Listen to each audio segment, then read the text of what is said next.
ಶ್ರೀಗುರುಭ್ಯೋ ನಮಃ. ಹರಿ ಓಂ.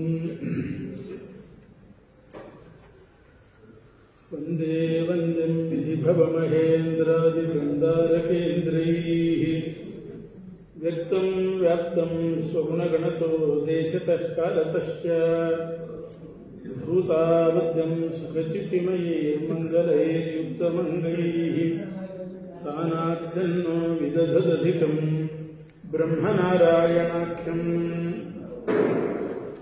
ಭೂಷಾರತ್ನಂ ಭುವನವಲಯಸ್ಯಾಖಿಲಾಶ್ಚರ್ಯರತ್ನಂ ಲೀಲಾರತ್ನಂ ಜಲಧಿದುಹಿತಂ ದೇವತಾ ಮೌಲಿರತ್ನಂ ಚಿಂತಾರತ್ನಂ ಜಗತಿ ಭಜತಾಂ ಸತ್ಸರೋಜದ್ಯುರತ್ನಂ ಕೌಸಲ್ಯಾಯಾಲಸತು ಮಮ ಹೃನ್ಮಂಡಲೇ ಪುತ್ರರತ್ನಂ ಆಪಾದಮೌಲಿಪರ್ಯಂತಂ ಗುರುಣಾಮಾಕೃತಿಂ ಸ್ಮರೇತ್ ತೇನ ವಿಘ್ನಾಃ ಪ್ರಣಶ್ಯಂತೆ ಸಿದ್ಧ್ಯಂತಿ ಚ ಮನೋರಥಾಃ.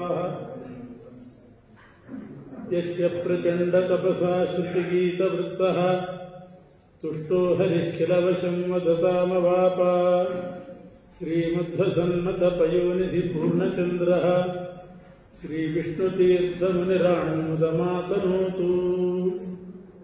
ನಮಃ ಪರಸ್ಮೈ ಪುರುಷಾಯ ಭೂಯಸೆ ಸದುದ್ಭವಸ್ಥಾನನಿರೋಧಲೀಲಯಾ ಗೃಹೀತಶಕ್ತಿತ್ರಿತಯಾಯ ದೇಹಿನಾಂ ಅಂತರ್ಧ್ರುವಾಯಾನುಪಲಭ್ಯವರ್ತ್ಮನೆ.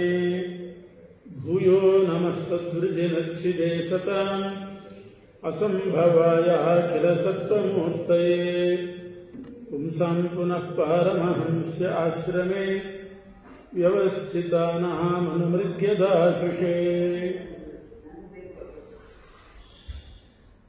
ಅವಧೂತ ಶಿರೋಮಣಿಗಳಾದಂತಹ ವಿಷ್ಣುತೀರ್ಥರು ಭಾಗವತವನ್ನು ಚೆನ್ನಾಗಿ ಆಲೋಡನೆ ಮಾಡಿ ಅದರ ಸಾರವನ್ನು ಉದ್ಧಾರ ಮಾಡಿ ತಿಳಿಸ್ತಾ ಇದ್ದಾರೆ. ಮೊದಲನೇ ಪ್ರಕರಣದಲ್ಲಿ ಭಾಗವತ ಹೇಗೆ ಬಂತು ನಮ್ಮ ತನಕ, ಭಾಗವತ ಆಗತಿ ಪ್ರಕರಣ ಅಂತ ಮಾಡಿದರು.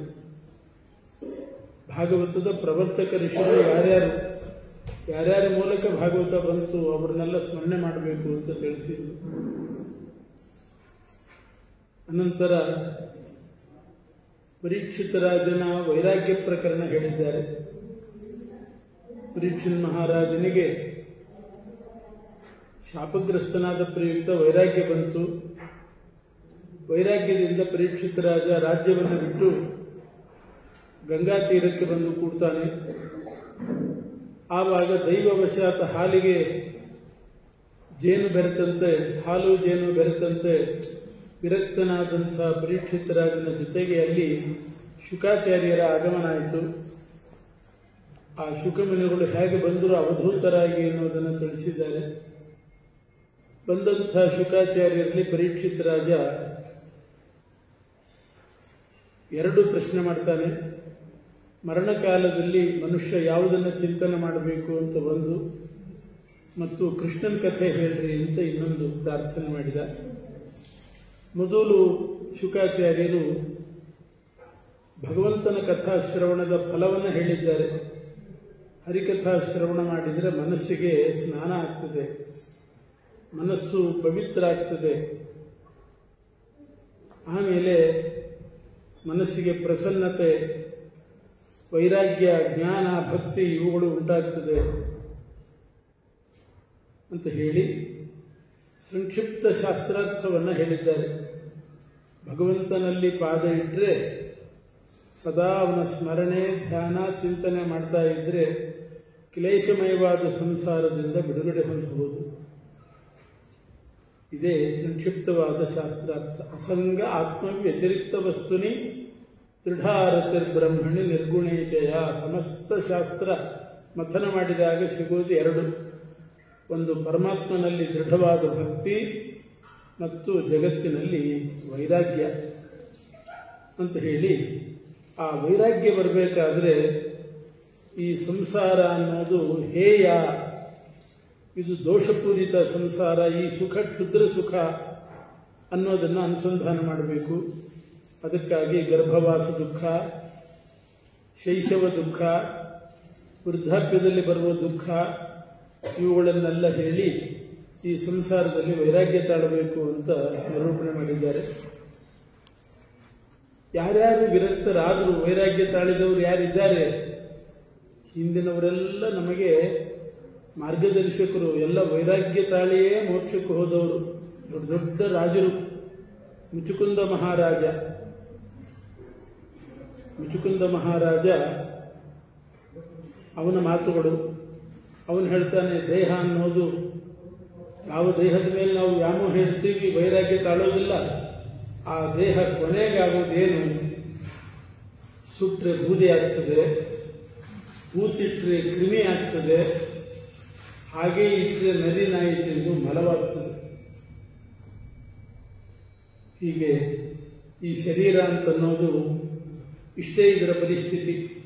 ಅದನ್ನು ಮುಚುಕುಂದ ರಾಜ ಹೇಳಿದ. ಪ್ರಿಯವ್ರತ ಅಂತ ಇನ್ನೊಬ್ಬ, ಅವನು ಸ್ವಯಂಭೂಮನುವಿನ ಮಗ, ದೊಡ್ಡ ರಾಜ. ಆ ಪ್ರಿಯವ್ರತನಿಗೆ ಚತುರ್ಮುಖ ಬ್ರಹ್ಮದೇವರು ವೈರಾಗ್ಯ ಅಂದ್ರೆ ಏನು ಅಂತನ್ನೋದನ್ನ, ಅದರ ಸ್ವರೂಪವನ್ನು ವಿವರಣೆ ಮಾಡಿದ್ದಾರೆ. ವೈರಾಗ್ಯ ಅಂತಂದ್ರೆ ಆಸ್ತಿ, ಮನೆ, ಮಕ್ಕಳು ಎಲ್ಲ ಬಿಟ್ಟು ಹೋಗೋದು ವೈರಾಗ್ಯ ಅಲ್ಲ. ಕಾಮಕ್ರೋಧ, ಲೋಭ, ಮೋಹ, ಮದ, ಮಾತ್ಸರ್ಯಗಳನ್ನು ಬಿಡೋದು ವೈರಾಗ್ಯ. ಇದು ಪ್ರಿಯವ್ರತನಿಗೆ ಬ್ರಹ್ಮದೇವರು ಹೇಳಿದಂತಹದ್ದು. ಪ್ರಹ್ಲಾದರಾಜರು ಕೂಡ ಹೇಳ್ತಾರೆ, ವಿಷಯ ಪದಾರ್ಥ ಅಂದರೆ ನಾವು ಏನು ಭೋಗಿಸ್ತೀವಿ, ಆ ಭೋಗ ಸಾಮಗ್ರಿ ಅದು ಕ್ಷುದ್ರವೇ. ಇವತ್ತು ಮಾಡಿಟ್ಟ ಅಡಿಗೆ ನಾಳೆಗೆ ಹಳಸ್ತದೆ. ದೇಹ ಅದು ರೋಗಕ್ಕೆ ಕಾರಣ, ರೋಗಕ್ಕೆ ಆಶ್ರಯ ದೇಹ. ತಲೆನೋವು, ಹೊಟ್ಟೆ ನೋವು ಎಲ್ಲಿರಬೇಕಿಲ್ಲದಿದ್ರೆ ದೇಹವನ್ನೇ ಆಶ್ರಯಿಸಿಕೊಂಡಿರೋದು. ಇಂದ್ರಿಯಗಳು ಕುದುರೆ ಹಾಗೆ ಚಂಚಲ, ಸದಾ ಬಹಿರ್ಮುಖವಾಗಿ ಓಡ್ತಾವೆ. ಆದ್ದರಿಂದ ವೈರಾಗ್ಯ ತಾಳಬೇಕು, ಇಂದ್ರಿಯಗಳನ್ನು ಹೊರಗೆ ಹೋಗ್ಲಿಕ್ಕೆ ಬಿಡಬಾರ್ದು. ಅದೇ ಇಂದ್ರಿಯ ನಿಗ್ರಹ ಮಾಡಬೇಕು, ಅದೇ ವೈರಾಗ್ಯ ಅಂತ ಪ್ರಹ್ಲಾದರಾಜರು ಹೇಳಿದ್ದಾರೆ.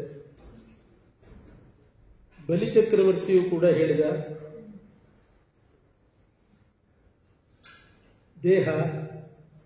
ದೇಹದಿಂದ ಸುಖ ಏನೂ ಇಲ್ಲ. ಸ್ವಜನರು ಅಂತ ಇರ್ತಾರೆ, ಆದರೆ ಅವರೆಲ್ಲ ಯಾವಾಗ ಇವನು ಹೋಗ್ತಾನೆ, ಇವನ ಆಸ್ತಿ ನಮಗೆ ಸಿಗ್ತದೆ ಅಂತ ಕಾಯ್ತಿರ್ತಾರೆ. ಆಸ್ತಿಗಾಗಿ ಸ್ವಜನರು ಕಾಯ್ತಾ ಇರ್ತಾರೆ. ಅಂಥ ಸ್ವಜನರು ಹೆಂಡತಿ, ಮಕ್ಕಳು, ಮೊಮ್ಮಕ್ಕಳು ಅನ್ನೋ ವ್ಯಾಮೋಹಕ್ಕೆ ಕಾರಣ ಅಷ್ಟೇನೆ. ಹೆಂಡತಿ ಇದ್ದದ್ರಿಂದಲೇ ಈ ಸಂಸಾರ ಬಂಧನ ಬೆಳೀತಾ ಹೋಗ್ತದೆ. ಮನೆ, ಆಯುಷ್ಯ ಖರ್ಚು ಮಾಡ್ಕೊಳ್ಳಿಕ್ಕೆ ಒಂದು ಜಾಗ ಬೇಕು. ಮನೆ ಅನ್ನೋದು ಆಯುಷ್ಯ ವ್ಯಯಕ್ಕೆ ಒಂದು ಸಾಧನ ಅಷ್ಟೇನೆ. ಇದು ಬಲಿಚಕ್ರವರ್ತಿ ಹೇಳಿ ವೈರಾಗ್ಯ ತಾಳಬೇಕು ಅಂತ ಹೇಳಿದ್ದಾನೆ.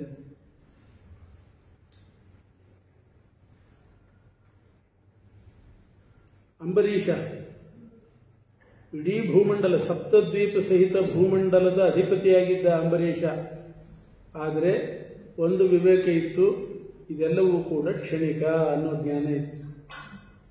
ಧ್ರುವರಾಜರು ಕೂಡ ಅದೇ ರೀತಿ ವೈರಾಗ್ಯದ ಬಗ್ಗೆ ಹೇಳಿದ್ದಾರೆ. 36,000 ವರ್ಷ ನಾನು ಭೂಮಿ ಆಳಿದ್ರೂ ಕೂಡ ಎಲ್ಲ ಚರ್ವಣ, ಹೊಸ್ತ್ಯಾವುದೂ ಇಲ್ಲ. ಹಿಟ್ಟನ್ನೇ ಬೀಸಿದ ಹಾಗೆ ತಿಂದು ಅಗದ ಎಲೆಡಿಕೆಯನ್ನು ಮತ್ತೆ ಮತ್ತೆ ಅದನ್ನೇ ತಿಂದ ಹಾಗೆ ಅಷ್ಟೇ ಹೊರತು ಹೊಸ್ತು ಅನ್ನೋದೇನೂ ಇಲ್ಲ. ಜರಾಸಂಧನ ಬಂಧನದಲ್ಲಿರ್ತಕ್ಕಂಥ ಸಮಸ್ತ ರಾಜರು ಹೇಳ್ತಾರೆ, ನಂದು ಅಂತ ವ್ಯಾಮೋಹದಿಂದ ನಾವು ಪರಸ್ಪರ ವೈರದಿಂದ ಹಾರಾಡ್ತಿದ್ವಿ, ಈಗ ನಾವೆಲ್ಲ ಸೇರಿ ಒಟ್ಟಿಗೆ ಒಂದು ಕಡೆ ಜೈಲಿನಲ್ಲಿ ಬಿದ್ದುಬಿಟ್ಟಿದ್ದೇವೆ. ಜಡಭರತ ಹೇಳ್ತಾನೆ, ಅವನು ಇಡೀ ಭಾರತ ದೇಶ ಕಟ್ಟಿದಂಥ ಜಡಭರತ, ಅವನು ಹೇಳ್ತಾನೆ, ನಾನು ಈಗ ಜಡಭರತ ಆಗಿದ್ದೇನೆ. ಯಾಕೆ ಅಂತಂದರೆ ಹಿಂದೆ ದೊಡ್ಡ ಭರತ ಚಕ್ರವರ್ತಿ ಆಗಿದ್ದೆ, ಅದರಲ್ಲೇನೂ ಸ್ವಾರಸ್ಯ ಇಲ್ಲ. ಅದನ್ನೆಲ್ಲ ಅನುಭವಿಸಿ ಅಸಾರ ಅಂತ ತಿಳಿದು ಈಗ ಜಡಭರತನಾಗಿದ್ದೇನೆ. ಇದರಲ್ಲೇ ಜೀವನದ ಸ್ವಾರಸ್ಯ, ವೈರಾಗ್ಯದಲ್ಲೇ ಜೀವನದ ಸ್ವಾರಸ್ಯ. ಸುಖ, ಭೋಗ ಜೀವನ ದುಃಖ, ತ್ಯಾಗ ಜೀವನ ಸುಖ.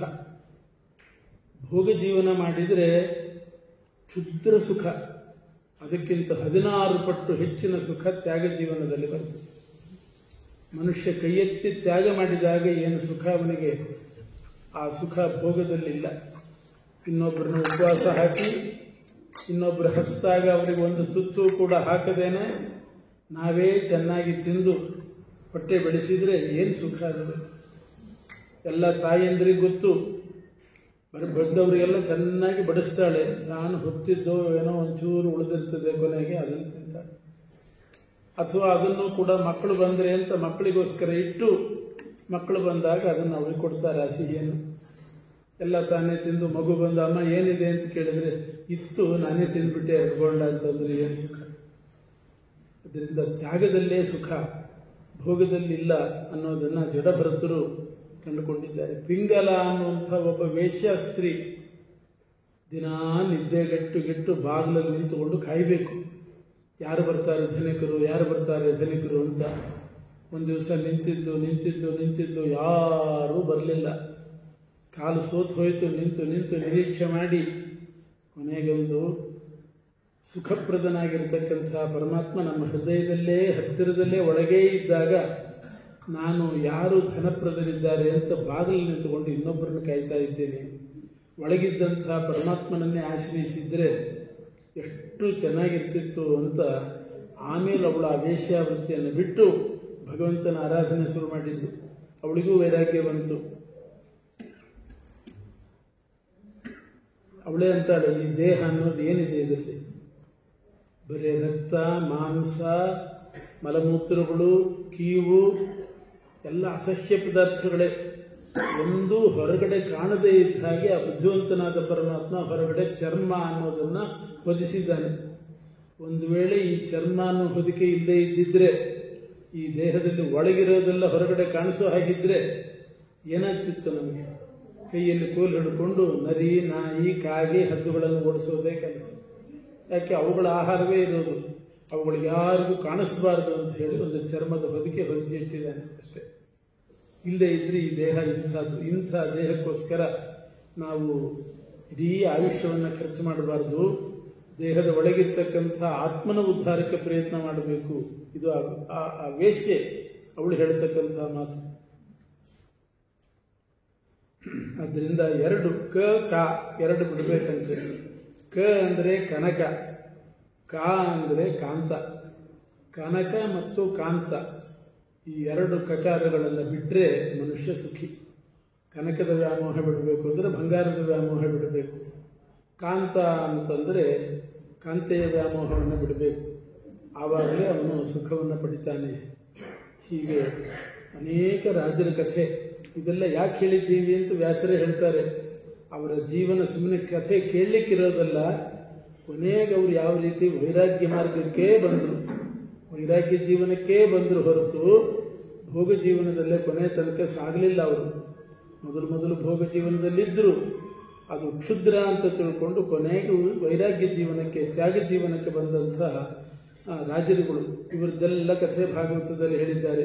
ಕಥಾ ಇಮಾಸ್ತೆ ಕಥಿತಾ ಮಹೀಯಸಾಂ ವಿತಾಯ ಲೋಕೇಶು ಯಶಃ ಪರೇಯುಷಾಂ ವಿಜ್ಞಾನ ವೈರಾಗ್ಯ ವಿವಕ್ಷಯ ವಿಭೋ ವಚೋ ವಿಭೂತಿರ್ನತು ಪಾರಮಾರ್ಥಂ.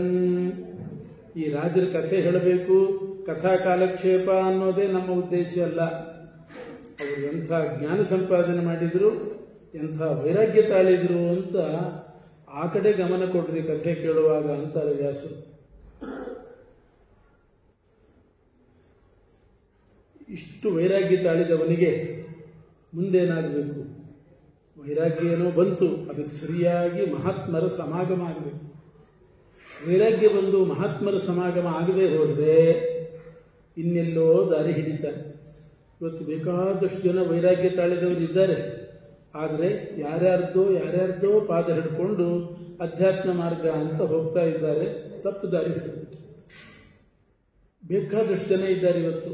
ಮಾಂತ್ರಿಕರು, ವೇಷ ಹಾಕ್ಕೊಂಡವರು, ಮೇಲ್ನೋಟಕ್ಕೆ ನಾವು ಸಾಧುಗಳು, ಸಂತರು, ದಾರಿ ತೋರಿಸ್ತೇವೆ, ಜೀವನದಲ್ಲಿ ನೊಂದವರಿಗೆ ಅಂತ ಹೇಳ್ತಾರೆ. ಆದರೆ ಅವರೆಲ್ಲ ತೋರಿಸುವ ದಾರಿ ತಪ್ಪು ದಾರಿ. ಮಹಾತ್ಮರ ಸಮಾಗಮ ಆಗಬೇಕು, ಅದು ಬಹಳ ಮುಖ್ಯ. ವೈರಾಗ್ಯ ಬಂದು ಮಹಾತ್ಮರ ಸಮಾಗಮ ಆಗದೇ ಇದ್ದರೆ ಇಹನೂ ಇಲ್ಲ, ಪರನೂ ಇಲ್ಲ. ವೈರಾಗ್ಯ ತಾಳಿದ್ದಾನೆ, ಈ ಲೋಕದ ಸುಖ ಇಲ್ಲ. ಒಳ್ಳೆಯವರ ಪಾದ ಹಿಡಿಲಿಲ್ಲ, ಒಳ್ಳೆಯವರ ಸಹವಾಸ ಆಗಲಿಲ್ಲ, ಪರಲೋಕದ್ದು ಇಲ್ಲ. ಇವತ್ತು ಬೀದಿಗೆ ಸಿಗ್ತಾ ಇರಬೇಕಾದ್ರೆ ಉತ್ತರ ಭಾರತಕ್ಕೆ ಹೋದ್ರಂತೂ ಸಾಕಷ್ಟು ಜನ ಸಿಗ್ತಾರೆ ಸಾಧುಗಳು. ಅವರ ತತ್ವ ಯಾವುದು, ಅವರು ಏನು ವಿಮರ್ಶೆ ಮಾಡಿದ್ದಾರೆ ಅದನ್ನೆಲ್ಲ ವಿಮರ್ಶೆ ಮಾಡಿ ಅರ್ಥ ಮಾಡಿಕೊಂಡು ನಾವು ಪಾದ ಹಿಡಿಬೇಕು. ನಿಜವಾದ ಮಹಾತ್ಮರ ಪಾದ ಹಿಡಿಬೇಕು. ಅಂಥ ಮಹಾತ್ಮರು ಲೋಕದಲ್ಲಿ ತಿರುಗ್ತಿರ್ತಾರೆ. ರಾಘವೇಂದ್ರ ಸ್ವಾಮಿಗಳು, ವಾದಿರಾಜ ಗುರುಗಳು, ರಘುತ್ತಮ ತೀರ್ಥರು, ವ್ಯಾಸರಾಜರು ಇವರೆಲ್ಲ ಬಂದಿದ್ದಾರೆ ಮಹಾತ್ಮರು. ಯಾಕೆ ಬಂದರು ಇವರು ಭೂಲೋಕಕ್ಕೆ? ಯಾಕೆ ಬಂದಿದ್ದಾರೆ? ಜನಸ್ಯ ಕೃಷ್ಣಾದ್ ವಿಮುಖಸ್ಯ ದೈವಾತ್ ಅಧರ್ಮಶೀಲಸ್ಯ ಸುದುಃಖಿತಸ್ಯ ಅನುಗ್ರಹಾಯೇಹ ಚರಂತಿ ನೂನಂ ಭೂತಾನಿ ಭವ್ಯಾನಿ ಜನಾರ್ದನಸ್ಯ. ಅವರೆಲ್ಲ ಆ ಜನಾರ್ದನನಾದ ಪರಮಾತ್ಮನ ಪ್ರತಿಮೆಗಳಿದ್ದ ಹಾಗೆ. ಅವರೆಲ್ಲ ಭಗವಂತನೇ ಆ ಯತಿಗಳ ರೂಪದಲ್ಲಿ, ದಾಸವರೇಣ್ಯರ ರೂಪದಲ್ಲಿ ಸಂಚಾರ ಮಾಡ್ತಾ ಇದ್ದಾನೆ ಪರಮಾತ್ಮ. ಯಾಕೆ? ಕೃಷ್ಣ ದ್ವಿಮುಖಸ್ಯ, ಭಗವಂತನ ದಾರಿ ಬಿಟ್ಟು ಬೇರೆ ದಾರಿ ಹಿಡಿದಿರ್ತಾರೆ. ಅವರನ್ನು ಸನ್ಮಾರ್ಗಕ್ಕೆ ತರಲಿಕ್ಕೋಸ್ಕರವಾಗಿ ಮೈಲಿಗಲ್ಲಿದ್ದಂತೆ ಇಂಥ ಮಹನೀಯರು ಆಗಾಗ್ಗೆ ಬರ್ತಾ ಇದ್ದಾರೆ. ಮೈಲಿಗಲ್ಲಿದ್ದರೆ ನಾವು ದಾರಿ ತಪ್ಪೋದಿಲ್ಲ. ಸರಿಯಾಗಿ ಯಾರೋ ಮಾರ್ಕ್ ಹಾಕಿ ತೋರಿಸ್ತದೆ, ಹಿಂಗೆ ಹೋಗ್ರಿ, ಇಷ್ಟು ಕಿಲೋಮೀಟ್ರು ಈ ಊರು ಅಂತ. ಅದರಂತೆ ಕಾಲಕ್ಕೆ ಆಗಾಗ್ಗೆ ಮಹಾತ್ಮರು ಬರ್ತಾ ಇದ್ದಾರೆ. ಕೃಷ್ಣ ದ್ವಿಮುಖಸ್ಯ, ಅಕಸ್ಮಾತ್ ದಾರಿ ತಪ್ಪೋದಿದ್ರೆ ಅವರು ಬಂದು ಈ ದಾರಿಗೆ ಹೋಗ್ರಿ ಅಂತ ತೋರಿಸ್ಲಿಕ್ಕೆ ಬಂದಿದ್ದಾರೆ ಅಷ್ಟೇ ಹೊರತು ಬೇರೆ ಯಾವ ಸ್ವಾರ್ಥವೂ ಅವರಿಗಿಲ್ಲ. ಇಡೀ ಜಗತ್ತಿನಲ್ಲಿ ತಿರುಗಿದ್ದಾರೆ, ಸಂಚಾರ ಮಾಡ್ತಾ ಇದ್ದಾರೆ. ಏನು ಉದ್ದೇಶ? ಪುರಂದರದಾಸರು ಎಲ್ಲ ಕಡೆ ಸಂಚಾರ ಮಾಡಿದರು, ಎಷ್ಟು ಜನರನ್ನು ಉದ್ಧಾರ ಮಾಡಿದರು. ವಾದಿರಾಜ ಸ್ವಾಮಿಗಳು ಆಸೇತು ಹಿಮಾಚಲ ಪಾದಯಾತ್ರೆ ಮಾಡಿ ಎಷ್ಟು ಜನರನ್ನು ಉದ್ಧಾರ ಮಾಡಿದರು. ರಾಘವೇಂದ್ರ ಸ್ವಾಮಿಗಳು ಎಷ್ಟು ಜನರನ್ನು ಉದ್ಧಾರ ಮಾಡಿದರು. ಅನುಗ್ರಹಾಯೇಹ ಚರಂತಿ ನೂನಂ, ಜನರಿಗೆ ಅನುಗ್ರಹ ಮಾಡಲಿಕ್ಕೆ ಸಂಚಾರ ಮಾಡ್ತಿದ್ದಾರೆ ಹೊರತು ತಮ್ಮ ಸ್ವಾರ್ಥಕ್ಕೆ ಯಾರೂ ಸಂಚಾರ ಮಾಡೋದಿಲ್ಲ. ಅದನ್ನು ತಿಳ್ಕೊಳ್ಬೇಕು. ಜನಸ್ಯ ಕೃಷ್ಣಾದ್ ವಿಮುಖಸ್ಯ, ಕೃಷ್ಣನಿಂದ ವಿಮುಖರಾಗಿರ್ತಾರೆ, ದುಃಖ ಪಡ್ತಿರ್ತಾರೆ. ಅಂಥವರ ಅನುಗ್ರಹಕ್ಕೋಸ್ಕರ ಅನೇಕ ಮಹಾತ್ಮರು ಕಾಲಕ್ಕೆ ಬರ್ತಾರೆ. ಪರಮಾತ್ಮನೇ ಕಳಿಸ್ತಾನೆ. ಅವರ ಸಂಘ ಮಾಡಬೇಕು, ನಾವು ಅವರ ಜೊತೆಗಿರಬೇಕು, ಅವರ ಸಮಾಗಮ ಆಗಬೇಕು. ಆವಾಗಲೇ ಪರಾವರೇಶೆ ತ್ವಯಿ ಜಾಯತೆ ರತಿ, ಅವರ ಒಡನಾಟದಿಂದ ಭಗವಂತನಲ್ಲಿ ಭಕ್ತಿ ತಾನಾಗೆ ಬರ್ತದೆ. ಒಂದು ಏಕಾದಶಿ ದಿವಸ 10 ಸಜ್ಜನರ ಮಧ್ಯದಲ್ಲೇ ವಾಸ ಮಾಡೋ ಪ್ರಸಂಗ ಬಂದರೆ ಅವತ್ತು ಅವನು ಗ್ಯಾರಂಟಿ ಊಟ ಮಾಡೋದೇ ಇಲ್ಲ, ಅನಿವಾರ್ಯವಾಗಿ ಉಪವಾಸ ಮಾಡಲೇಬೇಕಾಗ್ತದೆ. ಯಾಕೆ ಅಂತಂದರೆ ಅಂಥ ಮಹಾತ್ಮರ ಮಧ್ಯದಲ್ಲೇ ಇದ್ದಾನೆ. ಬೆಳಗ್ಗಿನಿಂದ ರಾತ್ರಿಯವರೆಗೆ ಏನೂ ಮಾಡಲಿಕ್ಕಾಗೋದಿಲ್ಲ, ಅವರಂತೆ ನಡ್ಕೋಬೇಕಾಗ್ತದೆ. ಅದಕ್ಕೆ ಮಹಾತ್ಮರ ಸಮಾಗಮ ಬೇಕು. ಮಹತ್ ಸಮಾಗಮ ಇದ್ದಾಗ ತಾನಾಗೆ ಸನ್ಮಾರ್ಗದಲ್ಲಿ ಸಾಕ್ತಾನೆ ಮನುಷ್ಯ. ಇದು ಮುಂದಿನ ಪ್ರಕರಣನೇ ಮಹತ್ ಸಮಾಗಮ ಪ್ರಕರಣ ಅಂತ ಮಾಡಿದ್ದಾರೆ. ಮಹತ್ ಸಮಾಗಮ ಆದಾಗ ಅದನ್ನು ಯಾರಿಗಾಯಿತು ಅನ್ನೋದೊಂದು ದೃಷ್ಟಾಂತ ಕೊಡ್ತಾರೆ. ರಘುಗಣ ರಾಜ, ರಘುಗಣ ಅನ್ನುವಂಥ ರಾಜ ಮಹಾ ದುರಹಂಕಾರಿ. ಜಡಭರತ ಮುನಿಗಳ ಕೈಯಲ್ಲಿ ಪಲ್ಲಕ್ಕಿ ಹೊರಿಸ್ತಾ ಇದ್ದಾನೆ. ಅಂಥ ಅಹಂಕಾರ ಇತ್ತು ರಘುಗಣ ರಾಜನಿಗೆ. ಅಕಸ್ಮಾತ್ ಜಡಭರತರ ಪರಿಚಯ ಆಯಿತು, ಅವರಿಗೆ ಅವಮಾನನೂ ಮಾಡಿದ, ಪಲ್ಲಕ್ಕಿ ಹೊರಿಸಿದ. ಕೊನೆಗೆ ಅವರೇ ಇವನನ್ನು ಸನ್ಮಾರ್ಗಕ್ಕೆ ತಂದು. ಎಷ್ಟು ದಿವಸದ ರಾಜ ನೀನು ಅಂತ ಕೇಳಿದ್ರು. ನೀನು ಪಲ್ಲಕ್ಕಿಯಲ್ಲಿ ಕೂತ್ಕೊಂಡು ನನಗೆ ಬೆದರಿಸ್ತಾ ಇದ್ದಿ, ಹೊಡಿತೇನೆ ಬಡಿತೇನೆ ಅಂತ. ಎಷ್ಟು ದಿವಸದ ರಾಜ ನೀನು? ಎಷ್ಟು ದಿವಸದ ರಾಜ? ಕ್ಷಣಿಕವಾದ ದೇಹದಲ್ಲಿ ಈ ದುರಭಿಮಾನ ಮಾಡಬೇಡ, ಎಲ್ಲರ ಜೊತೆಗೆ ಮೈತ್ರಿಯಲ್ಲಿರೋ, ಸ್ನೇಹದಿಂದಿರುವಂಥ ಉಪದೇಶ ಮಾಡಿದರು. ಮಹಾತ್ಮರ ಸಮಾಗಮ ಆದದ್ದಕ್ಕೆ ಅವನು ಜೀವನದ ದಿಕ್ಕನ್ನೇ ಬದಲಾಯಿಸಿದ. ಆಮೇಲೆ ಹೇಳ್ತಾನೆ, ನನ್ನಂಥವರಿಗೆ ಪ್ರತಿಯೊಬ್ಬರಿಗೂ ಕೂಡ ನಿಮ್ಮಂಥ ಮಹಾತ್ಮರ ಸಂಘ ಆಗಬೇಕು, ಆದರೆ ಜೀವನದ ದಿಕ್ಕು ಬದಲಾವಣೆ ಆಗ್ತದೆ. ಧ್ರುವರಾಜರಿಗೆ ನಾರದರ ಸಮಾಗಮ ಆಯಿತು. ಮನೆಯಲ್ಲಿ ಅವಮಾನ ಆಯಿತು ಅಂತ ಧ್ರುವ ಮನೆ ಬಿಟ್ಟು ಹೋಗಿಬಿಟ್ಟ. ಇವತ್ತು ಎಷ್ಟೋ ಜನ ಮನೆ ಬಿಟ್ಟು ಹೋಗ್ತಾರೆ, ಎಲ್ಲಿಗೆ ಹೋಗ್ತಾರೋ ಗೊತ್ತಿಲ್ಲ. ಎಲ್ಲೋ ಸೇರಬಾರ್ದ ಕಡೆ ಸೇರಿ ಮಾಡಬಾರ್ದು ಕೆಲಸ ಮಾಡಿಕೊಂಡು ಹೊಟ್ಟೆಪಾಡು ನೋಡ್ಕೋತಾರೆ. ಧ್ರುವನು ಹಾಗೆ ಅವಮಾನ ಆಯಿತು ಅಂತ ಮನೆ ಬಿಟ್ಟು ಹೋದ. ಆದರೆ ನಾರದರ ಸಮಾಗಮ ಆಯಿತು. ಒಳ್ಳೆ ಜಾಗಕ್ಕೆ ಕಳಿಸಿದರು. ಯಮುನಾ ತೀರಕ್ಕೆ ಹೋಗು, ಮಧುವನಕ್ಕೆ ಹೋಗು, ವಾಸುದೇವ ಮಂತ್ರ ಜಪ ಮಾಡು, ಉದ್ಧಾರ ಆಗ್ತಿ ಅಂತ. ಎಷ್ಟು ಎತ್ತರಕ್ಕೆ ಹೋದ. ಮನೆ ಬಿಟ್ಟು ಹೋದವರೆಲ್ಲ ಹಿಂಗೆ ಎತ್ತರಕ್ಕೆ ಹೋಗಿದ್ದಾರ? ಇಲ್ಲ. ಯಾಕೆ? ಮಹತ್ ಸಮಾಗಮ ಆಗಲಿಲ್ಲ. ಧ್ರುವನಿಗೆ ಮಹತ್ ಸಮಾಗಮ ಆಯಿತು. ರಘುಗಣ ಅನ್ನುವಂಥ ರಾಜನಿಗೆ ಮಹತ್ ಸಮಾಗಮ ಆಯಿತು. ಅಕಸ್ಮಾತ್ ಆಯಿತು. ಅವನು ಪಲ್ಲಕ್ಕಿಯಲ್ಲಿ ಹೋಗ್ತಾ ಇದ್ದ, ಪಲ್ಲಕ್ಕಿ ಹೊರದಕ್ಕೆ ಒಂದಾಳು ಕಡಿಮೆ ಬಿತ್ತು. ಜಡಭರತರಿದ್ದರು, ಕರೆದ ಪಲ್ಲಕ್ಕಿ ಹೊರಲಿ ಅಂತ. ಕೊನೆಗೆ ಅವರಿಂದ ಉಪದೇಶವೇ ಆಯಿತು. ಜೀವನದ ಶೈಲಿ ಬದಲಾಯಿಸಿಕೊಂಡ. ಪರೀಕ್ಷಿತ್ ರಾಜ, ಅವನು ಶಾಪಗ್ರಸ್ತನಾದ. ಗಂಗಾ ತೀರಕ್ಕೆ ಬಂದು ಕೂತ. ಅವನಿಗೂ ನಿರ್ವೇದ ಬಂತು, ಜುಗುಪ್ಸೆ ಬಂತು ಜೀವನದಲ್ಲಿ. ಗಂಗಾ ತೀರಕ್ಕೆ ಬಂದು ಕೂತ. ಅಕಸ್ಮಾತ್ ಶುಕಮುನಿಗಳ ಸಮಾಗಮ ಆಯಿತು. ಪ್ರಹ್ಲಾದ ಮನೆ ಬಿಟ್ಟೇನು ಹೋಗಲಿಲ್ಲ. ಗರ್ಭದಲ್ಲಿದ್ದಾಗಲೇ ಮಹತ್ ಸಮಾಗಮ ಆಯ್ತು ಅವನಿಗೆ. ಗರ್ಭದಲ್ಲಿದ್ದಾಗಲೇ ನಾರದರು ಉಪದೇಶ ಆಯಿತು ಪ್ರಹ್ಲಾದನಿಗೆ. ಅಂತೂ ವಿನಾ ಮಹತ್ವಾದ ರಜೋಭಿಷೇಕಾತ್, ಮಹಾತ್ಮರ ಸಮಾಗಮ ಆಗದೆ ಯಾರೂ ಉದ್ಧಾರ ಹೊಂದು. ಏನಾಹಮಿಹ ದುರ್ಮಾರ್ಗಾತ್ ಉದ್ಧತ್ಯಾಭಿನಿವೇಶಿತ ಸಮ್ಯಕ್ ಶ್ರೀ ವೈಷ್ಣವೇ ಮಾರ್ಗೇ ಪೂರ್ಣಪ್ರಜ್ಞಂ ನಮಾಮ್ಯಹಂ. ಅದನ್ನೇ ಒಂದು ವೇಳೆ ಪೂರ್ಣಪ್ರಜ್ಞರು ಬರದೇ ಹೋಗಿದ್ರೆ, ಅವತಾರ ಮಾಡದೇ ಹೋಗಿದ್ರೆ, ಎಲ್ಲರೂ ಕೂಡ ನಾನೇ ದೇವರು ಅಂತನ್ನುವ ಮಾರ್ಗಕ್ಕೆ ಹೋಗಿಬಿಡ್ತಿದ್ರು. ಏನಾಹಮಿಹ ದುರ್ಮಾರ್ಗ ಉದ್ಧತ್ಯ ಅಭಿನಿವೇಶಿತ. ಮಧ್ವಾಚಾರ್ಯ ಬಂದು ಎಲ್ಲ ಕಡೆ ಸಂಚಾರ ಮಾಡಿ ದುರ್ಮಾರ್ಗದಲ್ಲಿದ್ದವ್ರನ್ನೆಲ್ಲ ಸನ್ಮಾರ್ಗಕ್ಕೆ ಹಾಕಿದ್ರು ಅಂದರೆ ಏನರ್ಥ? ನಾನು ಪರಮಾತ್ಮನ ದಾಸ, ಅವನ ಪ್ರತಿಬಿಂಬ ಅನ್ನೋ ಅನುಸಂಧಾನ ಮಾಡ್ರಿ, ನಾನು ಪರಬ್ರಹ್ಮ ಅಂತ ಅನುಸಂಧಾನ ಮಾಡಬೇಡ್ರಿ, ನಾನು ಪರಮಾತ್ಮನ ದಾಸ ಅಂತ ಮಾಡ್ರಿ. ಈ ರೀತಿ ಸನ್ಮಾರ್ಗಕ್ಕೆ ಹಾಕಿದ್ರು ಮಧ್ವಾಚಾರ್ಯ. ಸನ್ಮಾರ್ಗಕ್ಕೆ ಬರಬೇಕಾದ್ರೆ ಮಹಾತ್ಮರ ಸಮಾಗಮ ಆಗಲೇಬೇಕು. ನೈಷಾಮತಿಸ್ತಾವ ದುರುಕ್ರಮಂಘ್ರಿಂ ಸ್ಪೃಶತ್ಯನರ್ಥಾಪಗಮೋ ಯದುತ್ಥಃ ಮಹೀಯಸಾಂಪಾದರಜೋಭಿಷೇಕಂ ನಿಷ್ಕಿಂಚನಾನಾಂ ನ ವೃಣೀತ ಯಾವತ್. ಮಹೀಯಸಾಂ ಪಾದರಜೋಭಿಷೇಕಂ, ಮಹಾತ್ಮರ ಪಾದ ಧೂಳಿನ ಅಭಿಷೇಕ ಆಗಬೇಕು ನಮ್ಮ ತಲೆ ಮೇಲೆ.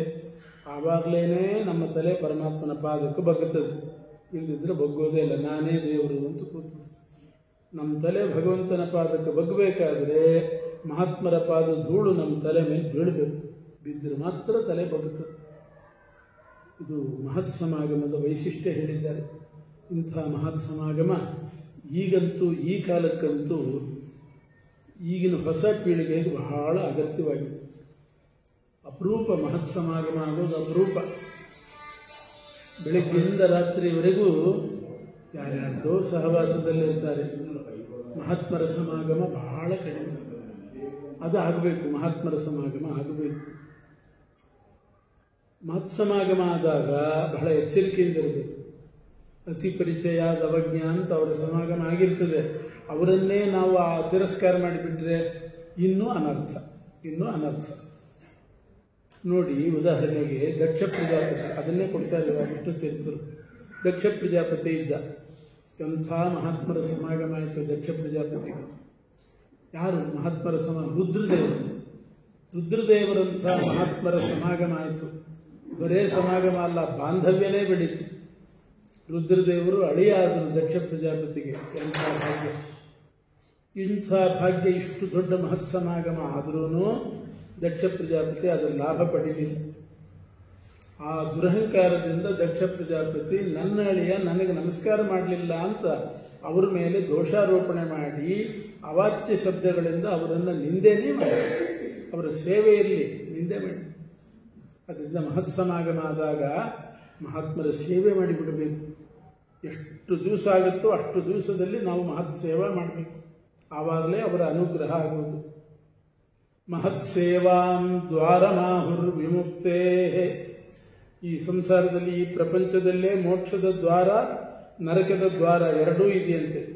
ಮೋಕ್ಷದ ಬಾಗಿಲು ಯಾವುದು, ನರಕದ ಬಾಗಿಲು ಯಾವುದು? ಈಗಲೇ ಇದೆ, ನಮ್ಮ ಕಣ್ಣು ಮುಂದೆ ಇದೆ. ಮೋಕ್ಷದ ಬಾಗಿಲು ಅಂದರೆ ಮಹಾತ್ಮರ ಸೇವಾ. ಮಹಾತ್ಮರ ಸೇವಾ ಮೋಕ್ಷದ ಬಾಗಿಲು, ದುಷ್ಟರ ಸಂಘ ನರಕದ ಬಾಗಿಲು. ಇದನ್ನು ಹೇಳ್ತಾರೆ. ಅದರಿಂದ ಮಹತ್ ಸೇವಾಂ ದ್ವಾರಮಾಹುರ್ ವಿಮುಕ್ತೇ. ಮಹಾತ್ಮರ ಸೇವೆ ಮೋಕ್ಷದ ದ್ವಾರ. ತಮೋದ್ವಾರಂ ಯೋಷಿತ ಅಂಸಂಗಿ ಸಂಗಂ. ತಮೋದ್ವಾರ ಅಂದರೆ ಅಂಧಂತಮಸ್ಸಿನ ಬಾಗಿಲು ಯಾವುದು? ಯೋಷಿತಾಂ ಸಂಗಿ ಸಂಗಂ. ವೇಶ್ಯಾದಿ ದುಷ್ಟ ಸ್ತ್ರೀಯರ ಸಂಘದಲ್ಲಿ ಯಾರಿರ್ತಾರೋ ಅವರು ಸಂಘ ಮಾಡಿದರೂ ಸರಿ, ಅದು ತಮಸ್ಸಿನ ಬಾಗಿಲು, ನರಕದ ಬಾಗಿಲು. ಅದರಿಂದ ಮಹಾತ್ಮರ ಸಮಾಗಮ ಆದಾಗ ಅವರ ಸೇವೆ ಮಾಡಿಬಿಡ್ರಿ, ಅದು ಮೋಕ್ಷದ ಬಾಗಿಲಿದ್ದ ಹಾಗೆ. ಯಾರು ಮಹಾತ್ಮರು? ಮಹಾತ್ಮರು ಅಂದರೆ ಯಾರು? ಅದಕ್ಕೂ ಉತ್ತರ ಹೇಳ್ತಾ ಇದೆ ಭಾಗವತ. ಮಹಾತ್ಮರು ಅಂದರೆ ಯಾರು? ಗೃಹೇಶು ಜಾಯಾತ್ಮಜ ರಾತಿರಾಸು ನ ಪ್ರೀತಿಯುಕ್ತ ಯಾವದರ್ಥಾಶ್ಚ ಲೋಕೆ. ಯಾರು ಮಹಾತ್ಮರು ಅಂತಂದರೆ ಮನೆ, ಮಡದಿ, ಮಕ್ಕಳು ಇವರಲ್ಲಿ ಎಷ್ಟು ಬೇಕೋ ಅಷ್ಟೇ ಆಸಕ್ತಿ ಇಟ್ಟುಕೊಂಡು ಲೋಕದಲ್ಲಿ ದೇಹಭರಣ ಆಗಲಿಕ್ಕೆ ಎಷ್ಟು ಬೇಕೋ ಅಷ್ಟು ಮಾತ್ರ ಲೌಕಿಕದಲ್ಲಿದ್ದು ಇನ್ನೆಲ್ಲ ಸಮಯವನ್ನು ಯಾರು ಪರಮಾತ್ಮನ ಕಡೆ ಹಾಕ್ತಾರೋ ಅವರೇ ಮಹಾತ್ಮರು. ಅವರ ಸೇವಾ ಮಾಡಬೇಕು. ಎಷ್ಟು ಸಂತೋಷ ಪಡ್ತಾನೆ ಪರಮಾತ್ಮ ಅಂದರೆ, ಭಗವಂತನ ಮಾತು. ಸನಕಾದಿಗಳು ಭಗವಂತನ ದ್ವಾರಪಾಲಕರು. ಇವರು ಜೈವಿಜಿಯರು ದ್ವಾರಪಾಲಕರಾಗಿದ್ದಾಗ ಸನಕಾದಿಗಳು ಪರಮಾತ್ಮನ ಮನೆಗೆ ಬಂದರೆ ಆ ಸನಕಾದಿಗಳು ಮಹಾತ್ಮರು. ಅವರ ಸೇವೆ ಮಾಡಬೇಕಾಗಿತ್ತು. ಕಾಲು ತೊಳೆದು ಒಳಗಡೆ ಗೌರವದಿಂದ ಕರ್ಕೊಂಡು ಹೋಗಬೇಕಾಗಿತ್ತು. ಆದರೆ ಜೈವಿಜಿಯರು ಅವರನ್ನು ಥಳಿಸಿಬಿಟ್ರು ಬೆತ್ತದಿಂದ. ಒಳಗೆ ಹೋಗ್ಕೂಡ್ದು, ನೀವು ನಮ್ಮ ಪರ್ಮಿಷನ್ ಇಲ್ಲದೆ ಒಳಗೆ ಹೋಗ್ಕೂಡ್ದು ಅಂತ ತಡೆದ್ರು. ಅವು ಶಾಪಗ್ರಸ್ತರು ಆದರು. ಗಲಾಟೆ ಆಯಿತು. ಆಗ ಒಳಗಿದ್ದ ಪರಮಾತ್ಮ ಏನು ಗಲಾಟೆ ಬಾಗ್ಲಲ್ಲಿ ಅಂತ ಹೊರಗೆ ಬಂದು ನೋಡ್ತಾನೆ, ಜೈವಿಜಿಯರಿಗೂ ಸನಕಾದಿಗಳಿಗೂ ಜಗಳ. ಸನಕಾದಿಗಳು ಜೈವಿಜಿಯರಿಗೆ ಶಾಪ ಹಾಕ್ತಾ ಇದ್ದಾರೆ. ನಮ್ಮನ್ನು ಥಳಿಸಿದ್ರಿಂದ, ಒಳಗಡೆ ಬಿಡದೇ ಇದ್ದರಿಂದ ನೀವು 3 ಸಲ ಅಸುರ ಯೋನಿಯಲ್ಲಿ ಹುಟ್ಟ್ರಿ ಅಂತ ಶಾಪ. ಪರಮಾತ್ಮ ಬಂದ. ಒಂದು ಕೂಡಲೇ ಸನಕಾದಿಗಳು ಭಗವಂತನ ಕಾಲಿಗೆ ಬಿದ್ದರು. ಕ್ಷಮಾ ಮಾಡು ಅಂತ ಕೇಳಿದರು. ಏನು ತಪ್ಪು ಮಾಡಿದ್ದೀರಿ ಅಂತ ಕೇಳಿದರು. ನಿನ್ನ ಮನೆಗೆ ಬಂದು ನಿನ್ನ ಮನೆ ಸೇವಕರು, ನಿನ್ನ ದ್ವಾರಪಾಲಕರಿಗೆ ನಾವು ಶಾಪ ಹಾಕಿದ್ವಿ. ನಿನ್ನ ಮನೆಗೆ ಬಂದು ನಿನ್ನ ಕೆಲಸಗಾರರಿಗೆ ನಾವು ಬೈದು ಶಾಪ ಹಾಕಿದ್ರಿಂದ ನಮ್ಮನ್ನು ಕ್ಷಮಾ ಮಾಡು ಅಂತ ಕೇಳ್ತಾರೆ. ಆಗ ಪರಮಾತ್ಮ ಹೇಳಿದ, ಕ್ಷಮಾ ನಿಮ್ಮನ್ನು ಮಾಡೋದಲ್ಲ, ನೀವು ಸರಿಯಾದ ಕೆಲಸನೇ ಮಾಡಿದ್ದೀರಿ, ಅಪರಾಧ ಏನೂ ಮಾಡಿಲ್ಲ. ನನ್ನ ಕೆಲಸಗಾರರು ಜೈವಿಜಿಯರು ಅವರೇನಿದ್ದಾರೆ, ನೀವು ಶಾಪ ಹಾಕಿದ್ದೀರಲ್ಲ, ನಾನು ಅನುಮೋದನೆ ಮಾಡ್ತೀನಿ ಅಂತ. ನಾನು ಅನುಮೋದನೆ ಮಾಡ್ತೀನಿ. ನೀವು 3 ಸಲ ಅಸುರಯೋನಿಯಲ್ಲಿ ಹುಟ್ಟ್ರಿ ಅಂತ ಹೇಳಿದ್ದೆಲ್ಲ, ಅವನು ಹುಟ್ಟಲಿ ಅಸುರಯೋನಿಯಲ್ಲಿ. ನಿಮ್ಮ ಶಾಪವನ್ನು ನಾನು ಅನುಮೋದನೆ ಮಾಡ್ತೀನಿ. ಯಾಕೆ ಅಂದರೆ ನಿಮ್ಮಂಥ ಬ್ರಾಹ್ಮಣರನ್ನ ತಡಿಬಾರ್ದಾಗಿತ್ತು ಜೈವಿಜಿಯರು. ಯಾಕೆ ಅಂದರೆ ನನಗೆ ಬ್ರಾಹ್ಮಣರ ಮೇಲೆ ಅಷ್ಟು ಪ್ರೀತಿ. ಯಾಕೆ ಬ್ರಾಹ್ಮಣರ ಮೇಲೆ ಅಷ್ಟು ಪ್ರೀತಿ? ನನಗೆ ಜಗತ್ತಿನಲ್ಲಿ ಪಬ್ಲಿಸಿಟಿ ಕೊಟ್ಟವರೇ ಬ್ರಾಹ್ಮಣರು ಅಂತ. ಹರಿನಾಮ ಸಂಕೀರ್ತನ ಮಾಡ್ರಿ, ಹರಿನಾಮ ಸಂಕೀರ್ತನ ಮಾಡಿದರೆ ಎಂಥ ನರಕದಿಂದಲೂ ಪಾರಾಗಬಹುದು. ಅಜಾಮಿಳ ನೋಡಿ, ಒಂದು ನಾಮ ಹೇಳಿಬಿಟ್ಟು ಎಷ್ಟು ಪಾರಾದ. ಈ ಕಥೆಗಳನ್ನೆಲ್ಲ ಹೇಳಿ ನನಗೆ ಪಬ್ಲಿಸಿಟಿ ಕೊಟ್ಟವ್ರು ಯಾರು? ಬ್ರಾಹ್ಮಣರು. ಅವ್ರು ಹೇಳದೆ ಹೋಗಿದ್ರೆ ನನಗೇನು ಪ್ರಸಿದ್ಧಿ ಬರ್ತಿತ್ತು, ನನಗೇನು ಖ್ಯಾತಿ ಬರ್ತಿತ್ತು ಜಗತ್ತಿನಲ್ಲಿ. ನನ್ನ ನಾಮ ಸಂಕೀರ್ತನೆ ಮಾಡಿದರೆ ಸಾಕು, ಇಷ್ಟೆಲ್ಲ ಮಹತ್ವ ಬರ್ತದೆ ಅಂತ ಖ್ಯಾತಿ ಕೊಟ್ಟವರೇ ಬ್ರಾಹ್ಮಣರು. ಎಂಥ ಮಾತಾಡ್ತಾರೆ ಅಂದರೆ ಅಷ್ಟು ಪ್ರೀತಿ ಬ್ರಾಹ್ಮಣರ ಮೇಲೆ. ನನ್ನ ಗುಣಗಾನ ಎಲ್ಲ ಕಡೆ ಮಾಡುವವರು ಅವರೇ ತಾನೇ. ನನ್ನ ಮೇಲೆ ಗ್ರಂಥಗಳನ್ನು ರಚನೆ ಮಾಡಿ ನನ್ನ ಗುಣಪೂರ್ಣತ್ವ ಸಾರಿದವರು ಬ್ರಾಹ್ಮಣರು ತಾನೇ. ಕೇವಲ ಅವ್ರದ್ದು ಯಜ್ಞ ಅಂದರೆ ಏನು? ವಾಗ್ಯಜ್ಞವೇ ಯಜ್ಞ. ಇಂಥ ನನಗೆ ಇಷ್ಟು ಪ್ರಸಿದ್ಧಿಯನ್ನು ತಂದುಕೊಟ್ಟಂಥ ಬ್ರಾಹ್ಮಣರು, ಅವ್ರಿಗೆ ನೀವು ಜೈವಿಜಿಯರು ತಡೆದದ್ದು ತಪ್ಪು, ಜೈವಿಜಿಯರದ್ದು ತಪ್ಪು. ಒಂದು ವೇಳೆ ನನ್ನ ಕೈಯೇ ಏನಾದರೂ ಬ್ರಾಹ್ಮಣರಿಗೆ ಅಪರಾಧ ಮಾಡಿದರೆ ನನ್ನ ಕೈಯನ್ನೇ ನಾನು ಕಡ್ಕೊಳ್ಳಿಕ್ಕೆ ಸಿದ್ಧ ಅಂತಾನೆ ಪರಮಾತ್ಮ.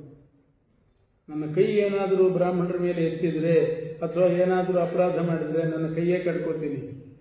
ಸುಮ್ಮನೆ ಹೇಳಿದ್ದಲ್ಲ ಇದು, ಅತಿಶಯೋಕ್ತಿ ಅಲ್ಲ. ನನ್ನ ಕೈ ಎಂದರೇನು?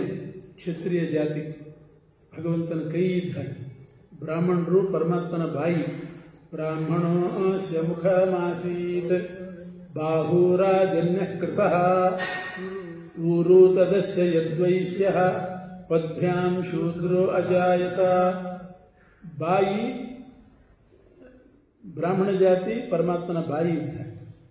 ಕ್ಷತ್ರಿಯ ಜಾತಿ ಕೈ ಇದ್ದ ಹಾಗೆ. ತೊಡೆ ವೈಶ್ಯರು, ಪಾದ ಶೂದ್ರ. ಹೀಗೆ ಕೈ ಅಂತಂದರೆ ಕ್ಷತ್ರಿಯ ಜಾತಿ.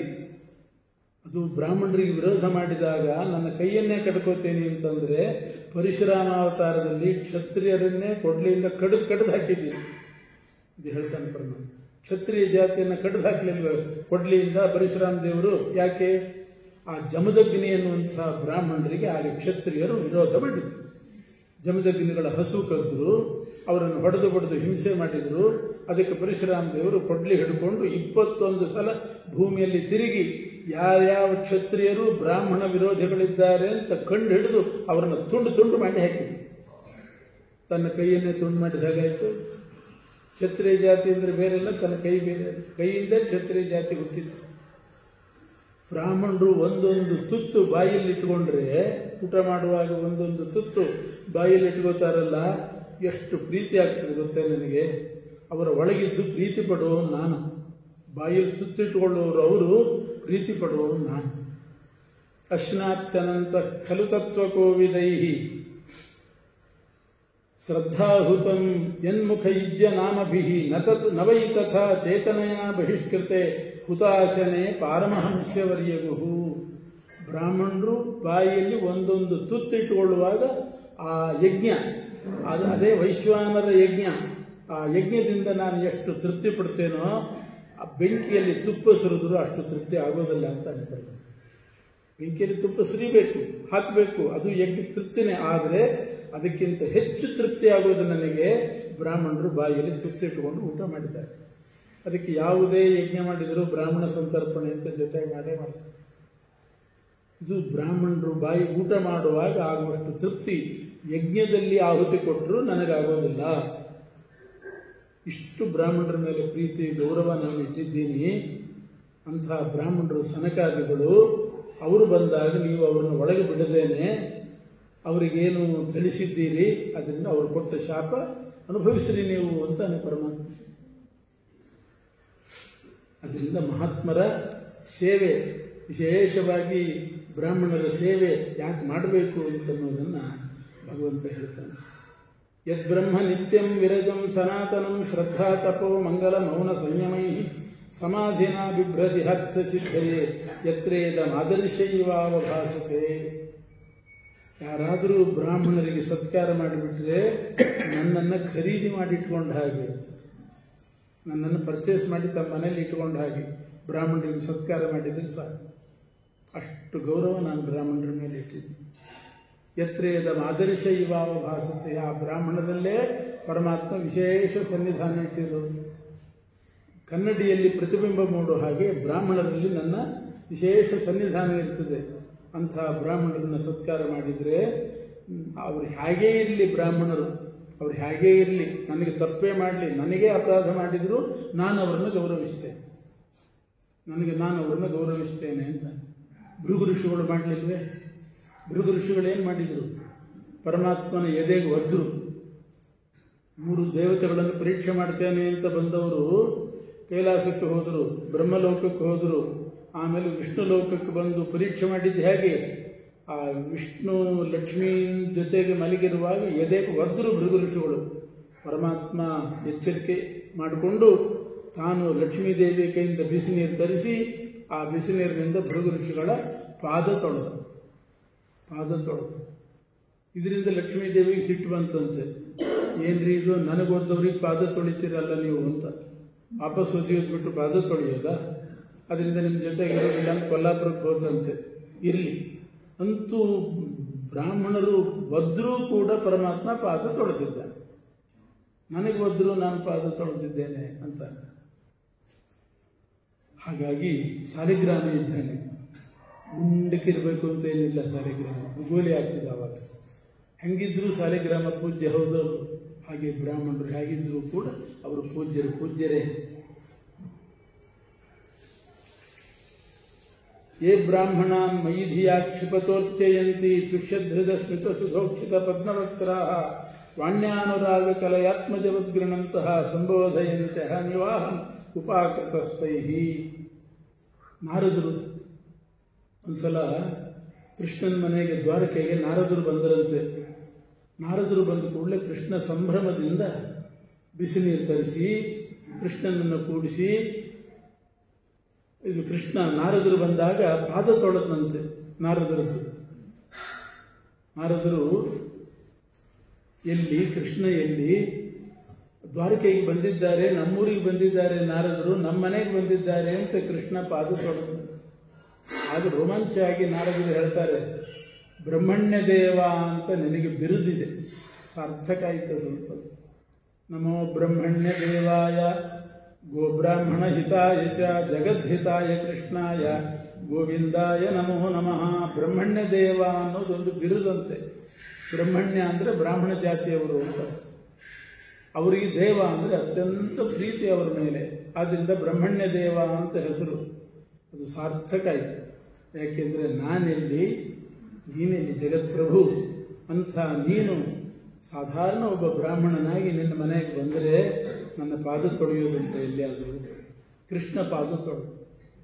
ರಾಜಸೂಯ ಯಾಗದಲ್ಲಿ ಒಬ್ಬೊಬ್ಬರು ಒಂದೊಂದು ಕೆಲಸ ಹಂಚಿಕೊಳ್ಳುವಾಗ ಕೃಷ್ಣ ಹಂಚಿಕೊಂಡ ಕೆಲಸ ಏನು? ಯಾರ್ಯಾರು ಬ್ರಾಹ್ಮಣರು ಬರ್ತಾರೆ ಅವರ ಪಾದ ತೊಳೆಯುವ ಕೆಲಸ ನನಗಿರಲಿ ಅಂತ. ಇನ್ಯಾವ ಕೆಲಸ ಬೇಡ, ಬ್ರಾಹ್ಮಣರ ಪಾದ ತೊಳಿತೀನಿ.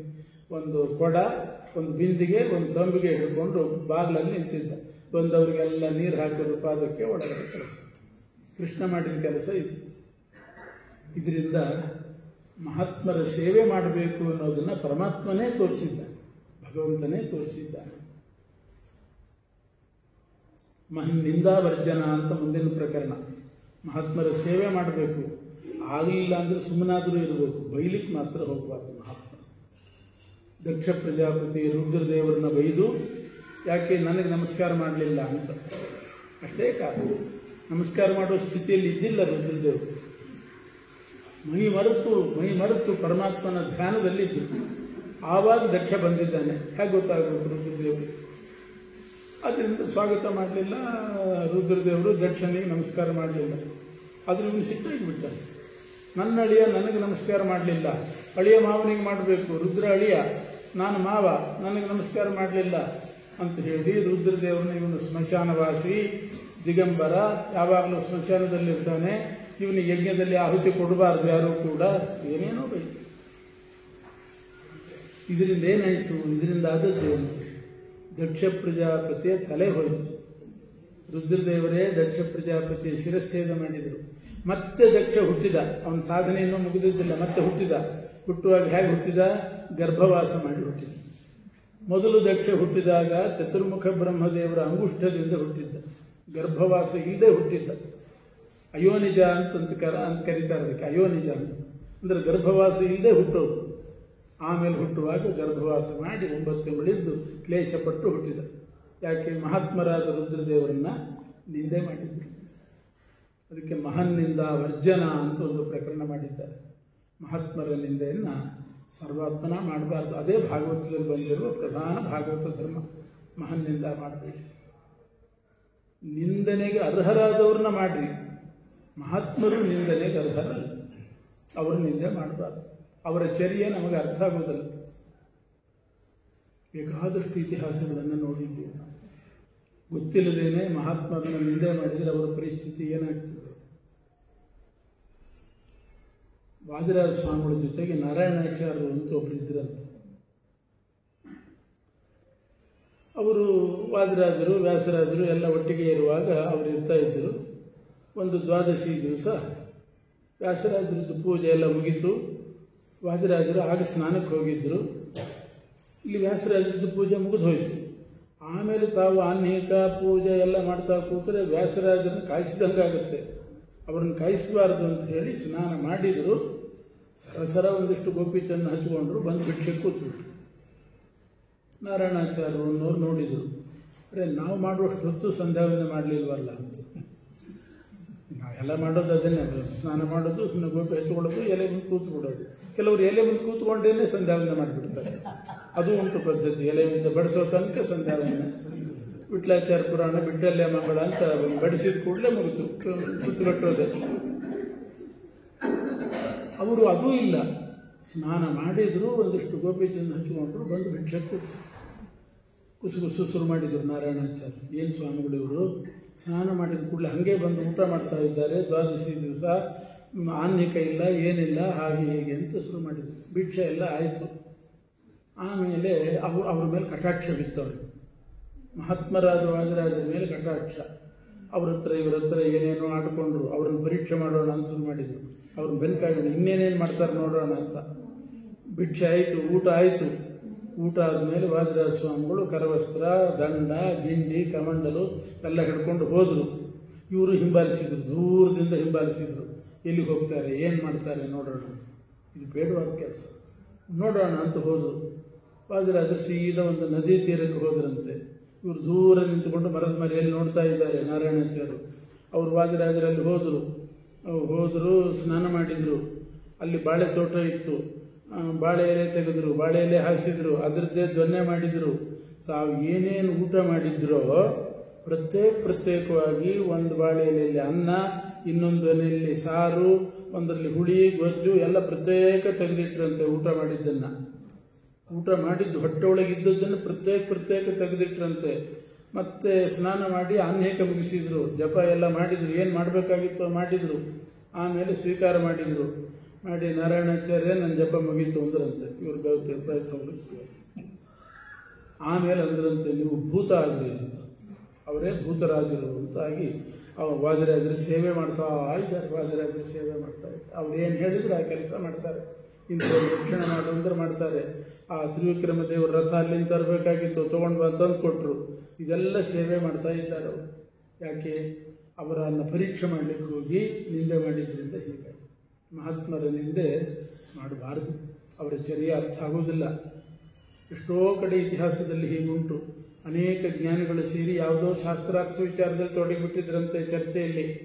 ಚರ್ಚೆ ಮುಂದುವರಿತು ರಾತ್ರಿ 11ರ ತನಕ ಮುಂದುವರಿತಂತೆ.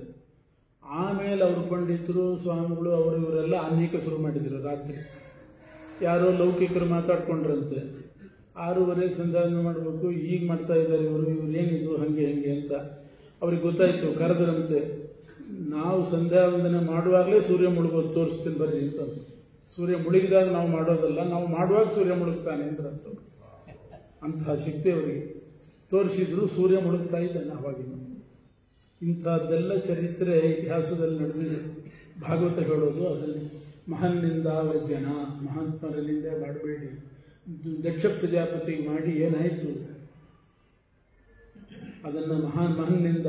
ಅದ್ರ ಜೊತೆಗೆ ಇನ್ನೊಂದು ಧರ್ಮವನ್ನು ಹೇಳ್ತಾರೆ, ಆತ್ಮ ಪ್ರಶಂಸಾ ವರ್ಜನ. ಅದೊಂದು ಪ್ರಕರಣ ಮಾಡಿದ್ದಾರೆ.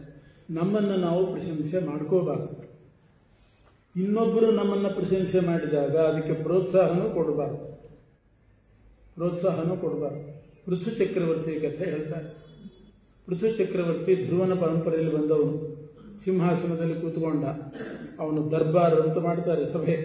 ಆ ದರ್ಬಾರಿಗೆ ಬಂದು ಕೂತು ಕೂಡಲೇ ಎಲ್ಲರೂ ಒಂದು ವಂದಿ ಮಾಗಧ ಅಂತೆಲ್ಲ ಇರ್ತಾರೆ. ಆ ವಂದಿ ಮಾಗಧರೆಲ್ಲ ಬಂದು ಧ್ರುವರಾಜರನ್ನು ಪ್ರಶಂಸೆ ಮಾಡೋದು. ಇವ್ರನ್ನ ಪೃಥು ಚಕ್ರವರ್ತಿಯನ್ನು ಚೆನ್ನಾಗಿ ಪ್ರಶಂಸೆ ಮಾಡೋದು. ಒಂದು ದಿವಸ ನಡೀತಿದ್ದು. ಪೃಥು ಚಕ್ರವರ್ತಿ ಕರೆದು ಹೇಳಿದಂತೆ, ಪರಮಾತ್ಮ ನಿಮಗೆ ನಾಲಿಗೆ ಕೊಟ್ಟಿದ್ದಾನೆ, ಅಮೂಲ್ಯವಾದ ಸಂಪತ್ತು ನಾಲಿಗೆ. ಅದು ಇಲ್ಲದೆ ಇದ್ದವರು ಕಥೆ ಕೇಳ್ರಿ ಗೊತ್ತಾಗುತ್ತೆ ಎಷ್ಟು ದುಃಖ ಅಂತ. ನಾಲಿಗೆನೇ ಇಲ್ಲದೆ ಇದ್ರೆ, ಮಾತೇ ಬರದೇ ಇದ್ರೆ. ವಾಕ್ಶಕ್ತಿ ಕೊಟ್ಟಿದ್ದಾನೆ, ನಾಲಿಗೆ ಕೊಟ್ಟಿದ್ದಾನೆ, ಮಾತಾಡೋ ಶಕ್ತಿ ಕೊಟ್ಟಿದ್ದಾನೆ. ನನ್ನಂಥ ಒಬ್ಬ ಕ್ಷುದ್ರ ಮಾನವನನ್ನು ಹೊಗಳಿ ಅದನ್ನು ಹಾಳು ಮಾಡ್ಕೋಬೇಡ್ರಿ. ನಾಲಿಗೆಯನ್ನು ನರಸ್ತುತಿ ಮಾಡಬೇಡ್ರಿ, ನರಸಿಂಹಸ್ತುತಿ ಮಾಡ್ರಿ. ನರಸಿಂಹ ಇದ್ದಾನೆ, ಅವನ ಸ್ತುತಿ ಮಾಡ್ರಿ. ನರಸ್ತುತಿ ಯಾಕೆ ಮಾಡ್ತೀರಿ? ನಾನು ಈಗ ತಾನೇ ಬಂದು ಸಿಂಹಾಸನದಲ್ಲಿ ಕೂತಿದ್ದೀನಿ, ಹಾಗೆ ಮಾಡಿದ್ದಾರೆ ಹೀಗೆ ಮಾಡಿದ್ದಾರೆ ಅಂತ ನನ್ನನ್ನು ಹೊಗಳಿದ್ರೆ ಏನರ್ಥ? ನರಸ್ತುತಿ ಮಾಡಬಾರ್ದು. ನರಸ್ತುತಿ ಮಾಡಿದರೆ ಮಹಾಪಾತಕ. ನರಸ್ತುತಿ ಕೃತಂ ದೋಷಂ ನರಸಿಂಹಸ್ತುತಿರ್ದಹೇತ್. ನರಸ್ತುತಿ ಮಾಡಿದಾಗ ಬಂದ ಪಾಪವನ್ನು ನರಸಿಂಹಸ್ತುತಿ ಮಾಡಿ ಸುಟ್ಟಾಕೋಬೇಕಂತೆ.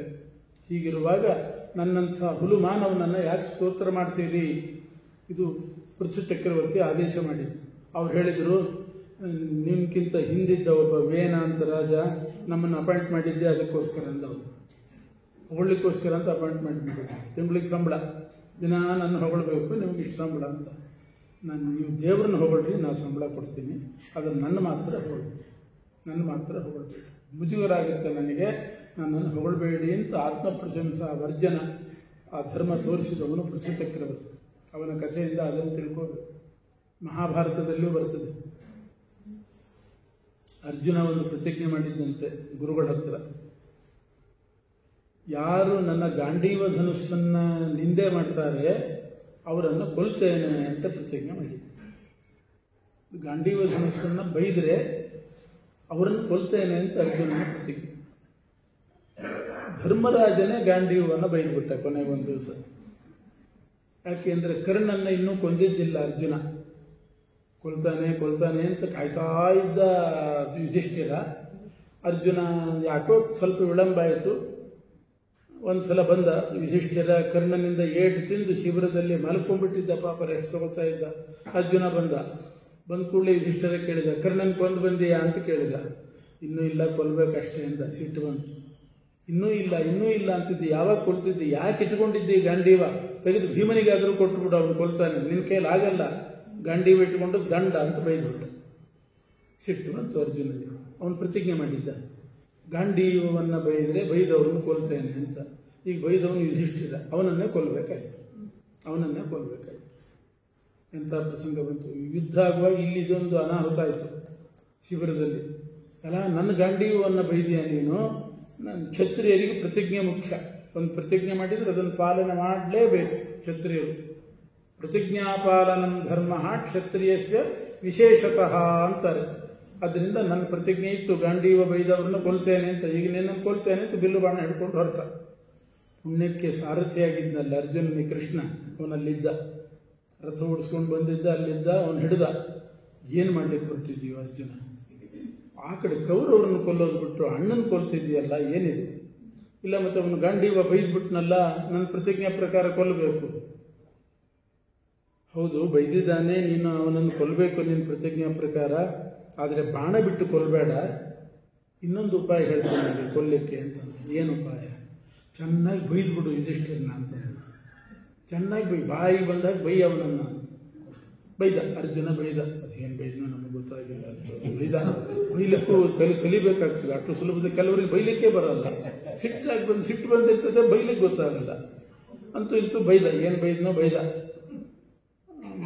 ಆ ಕೃಷ್ಣ ಅಂದ, ಆಯ್ತು, ಗಾಂಡೀವ ಬೈದವ್ರನ್ನ ಕೊಲ್ತೇನೆ ಪ್ರತಿಜ್ಞೆ ಮಾಡಿದೆಯಲ್ಲ, ಪ್ರತಿಜ್ಞೆ ಪೂರ ಆಯಿತು ಅಂತಂದು. ಯಾಕೆಂದರೆ ದೊಡ್ಡವರನ್ನು ನಿಂದೆ ಮಾಡಿದರೆ ಅವರನ್ನು ಕೊಂದಷ್ಟೇ ಪಾಪ. ಅದರಿಂದ ಯುಧಿಷ್ಠಿರನ ಬೈದಿ ಅವನನ್ನು ಕೊಂದ ಹಾಗಾಯಿತು. ನಿನ್ನ ಪ್ರತಿಜ್ಞೆ ಸರಿ ಹೋಯಿತು. ಆಯಿತು ಅಂತಂದ. ಆಮೇಲೆ ಬಂದ, ಹಗ್ಗ ಹುಡುಕ್ಲಿಕ್ಕೆ ಶುರು ಮಾಡಿದ. ಹಗ್ಗ ತೊಗೊಂಡು ನೇಣು ಹಾಕ್ಕೊಳ್ಳಿಕ್ಕೆ ಹೊರಟ. ಕೃಷ್ಣ ಕೇಳ್ತಾನೆ, ಮತ್ತೆ ಇದೇನು ಮಾಡ್ತಿದ್ಯೋ? ಇಷ್ಟೆಲ್ಲ ಯುಧಿಷ್ಠಿರನ ಬೈದ ಮೇಲೆ ಅವನಿಗೆ ಮುಖ ತೋರಿಸ್ಕೊಂಡು ಹೇಗಿರಲಿ, ಅದಕ್ಕೆ ಆತ್ಮಹತ್ಯೆ ಮಾಡ್ಕೊಳ್ಳಿಕ್ಕೆ ಹೊರಟಿದ್ದೀನಿ ಇಂದ. ಇದು ಒಳ್ಳೆ ಗೋಳಾಯಿತು. ಕೊನೆಗಂದ, ನೀನು ಒಂದು ಕೆಲಸ ಮಾಡು, ನೇಣು ಹಾಕೋಬೇಡ, ಹಗ್ಗ ಹಾಕೋಬೇಡ.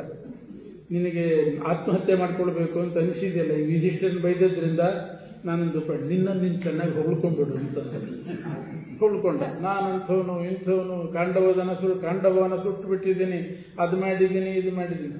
ಆತ್ಮಹತ್ಯೆನೂ ಆಯಿತು ಅಂತ ಕೃಷ್ಣ. ಅಲ್ಲಿಗೆ ಅವನು ಕೊಂದ ಹಾಗೂ ಆಯಿತು, ಆ ಕೊಂದದ್ದಕ್ಕೆ ನಾಚಿಗಾಗಿ ಆತ್ಮಹತ್ಯೆಗೆ ಹೊರಟಿದ್ದೆ, ಅದು ಆಯಿತು ಅಂತ ಅಂದ್ಬಿಟ್ಟು. ಆಮೇಲೆ ಇಬ್ಬರನ್ನು ಸೇರಿಸಿ ಸಮಾಧಾನ ಪಡಿಸ್ತಾನೆ ಅಂತ. ಅದರಿಂದ ಮಹಾನ್ನಿಂದ ವರ್ಜನ. ಭಾಗವತವು ಸ್ಪಷ್ಟವಾಗಿ ಹೇಳ್ತಿದೆ, ಮಹಾತ್ಮರ ನಿಂದೆ ಮಾಡಬೇಡಿ, ಆತ್ಮ ಪ್ರಶಂಸೆ ಮಾಡಬೇಡಿ. ಇದಕ್ಕೆ ನಿದರ್ಶನ ಭಾರತದಲ್ಲಿದೆ.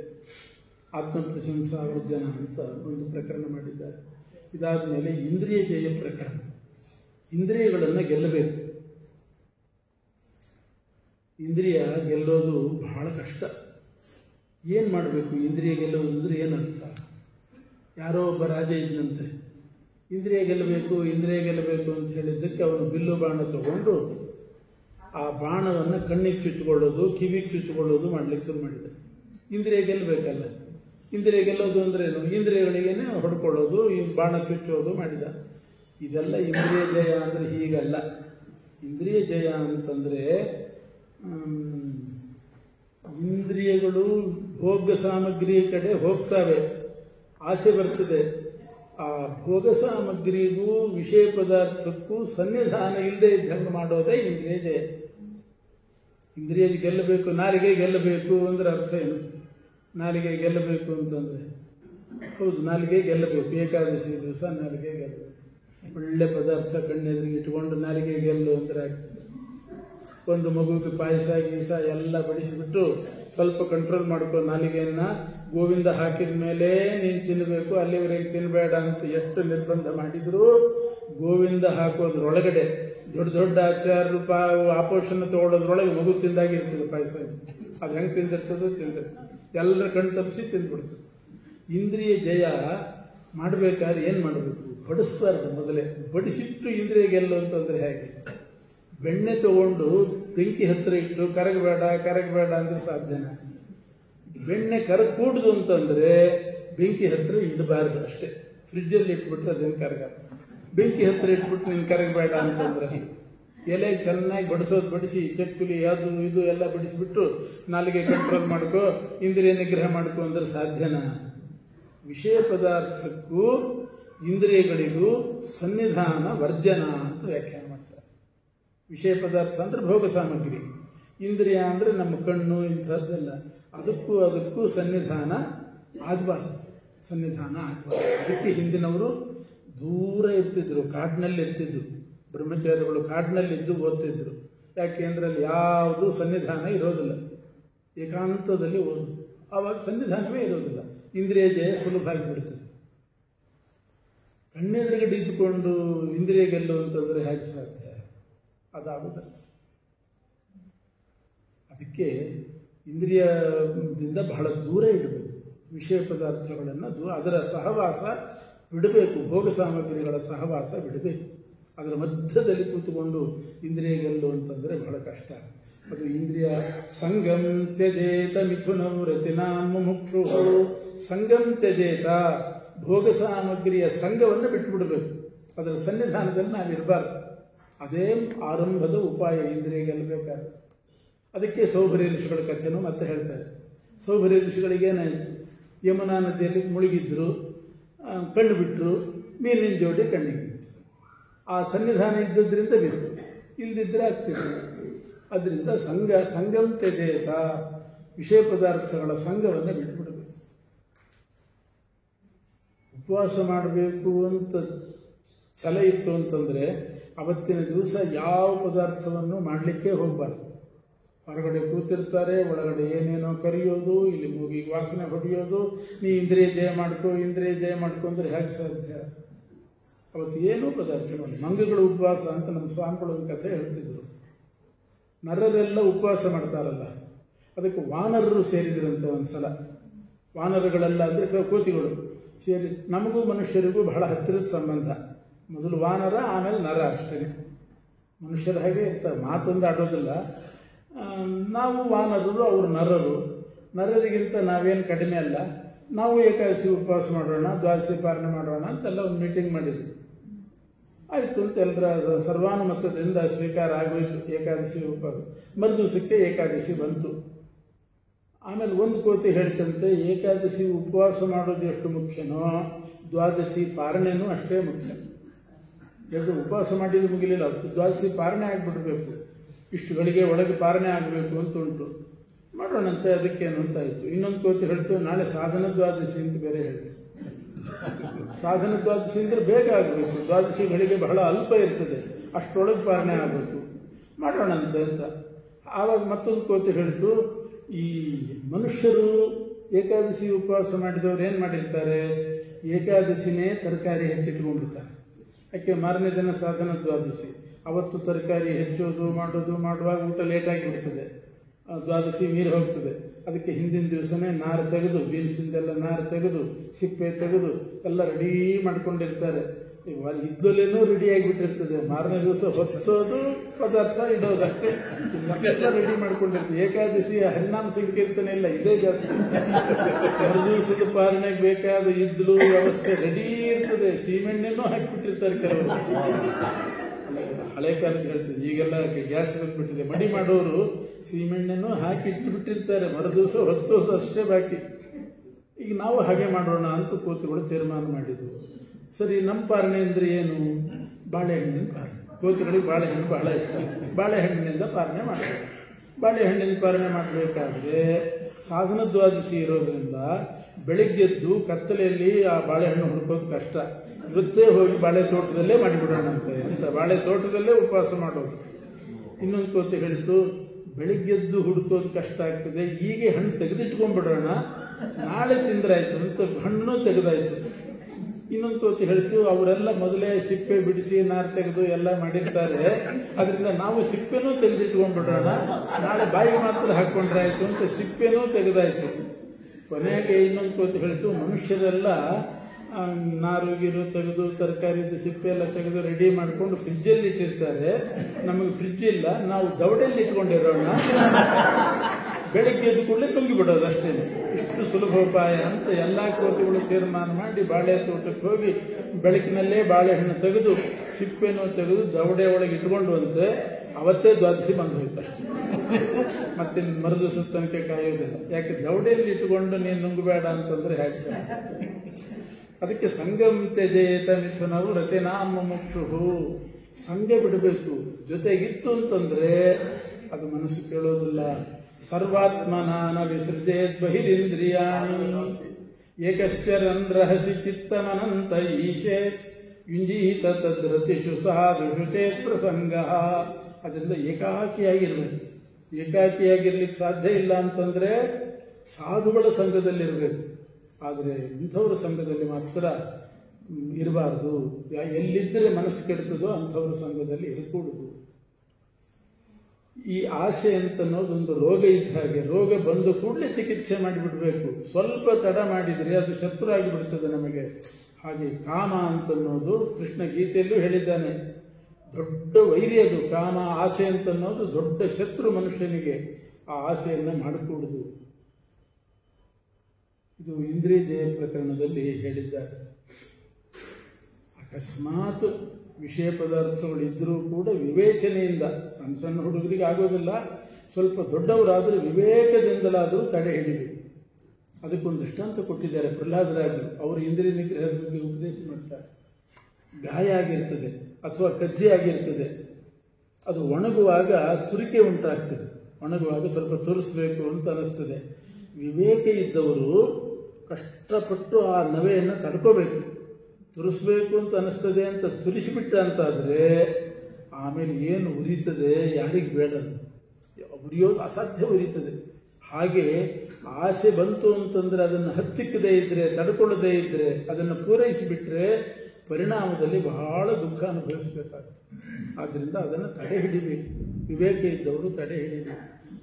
ತುರಿಕೆ ಉಂಟಾದಾಗ ತೂರಿಸಿಬಿಟ್ರೆ ಹೇಗೆ ಮತ್ತೆ ಸೆಪ್ಟಿಕ್ ಆಗುತ್ತೆ, ಕೀವಾಗ್ತದೆ, ತುಂಬ ಅನರ್ಥ ಆಗ್ತದೆ. ಹಾಗೆ ಅಂತ ಇಂದ್ರಿಯ ಜಯ ಪ್ರಕರಣದಲ್ಲಿ ಇದನ್ನೆಲ್ಲ ಹೇಳಿದ್ದಾರೆ.